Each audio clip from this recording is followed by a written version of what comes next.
Hi, எனக்கு வந்து 5 மாதத்துக்கு முன்னாடி ஒருத்தவங்க வந்து மெசேஜ் பண்ணாங்க.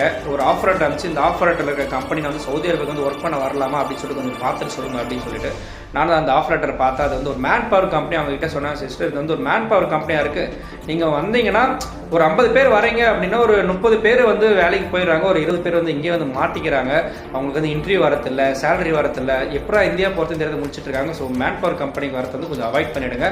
அப்போ நீங்கள் இந்தியாவில் வந்து எக்ஸாம் எழுதிட்டு வந்துருங்க, இங்கே வந்து எக்ஸாம் எழுத வேண்டாம் அப்படின்னு சொல்லிட்டு சொல்லியிருந்தேன்.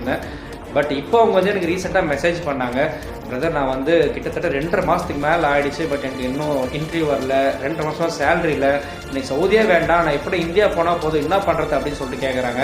இப்போ அவங்களால என்ன பண்ண முடியும்? நம்ம சவுதி வந்துட்டால் எதுவுமே பண்ண முடியாதுங்க. இப்போ உங்களுக்கு இருக்கிற ஆப்ஷன் வந்து ஒன்றும் லேபர் கோர்ட்டுக்கு டேரெக்டாக போய் கம்ப்ளைண்ட் பண்ணணும், இல்லை இந்தியன் எம்பசிக்கு மெயில் போடணும், அவ்வளோதான், வேறு எதுவும் நம்மளால் பண்ண முடியாது.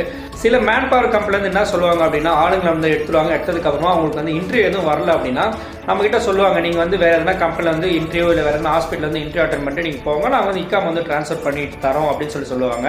பட் இதில் என்ன ஒரு பிரச்சனை இருக்குது அப்படின்னா, நீங்கள் வந்து எக்ஸாம் எழுதிருக்கணும். ஏன்னா அவங்க வந்து கப்பல் வந்து இக்காம ட்ரான்ஸ்ஃபர் பண்ணி தரேன் அப்படின்னு சொல்லிட்டாங்க. நீங்கள் வந்து இன்டர்வியூக்கு போக போகிறீங்க, இன்டர்வியூ அட்டன் பண்ணுறீங்க அப்படின்னா அந்த ஹாஸ்பிட்டலேருந்து கேட்பாங்க, உங்களுக்கு வந்து எக்ஸாம் லைசன்ஸ் இருக்கா, எக்ஸாம் எழுதிட்டிங்களா அப்படின்னு சொல்லிட்டு. உங்கள்கிட்ட எக்ஸாம் லைசன்ஸ் இல்லை அப்படின்னா மோஸ்ட்லி எந்த ஹாஸ்பிட்டலும் அவங்க வந்து எடுக்க மாட்டாங்க. ஸோ நீங்கள் வந்து சவுதி அரேபியா வர போகிறீங்கன்னா கொஞ்சம் மேன் பவர் கம்பெனியில் வரத்தை வந்து கொஞ்சம் அவாய்ட் பண்ணிவிடுங்க. இல்லை நீங்கள் மேன் பவர் கம்பெனி தான் வர போகிறீங்க அப்படின்னா இங்கே வந்து எந்த பிரச்சனையும் வரக்கூடாது அப்படின்னா நீங்கள் வந்து எக்ஸாம் வந்து இந்தியாவில் எழுதிட்டு அதுக்கப்புறம் வாங்க.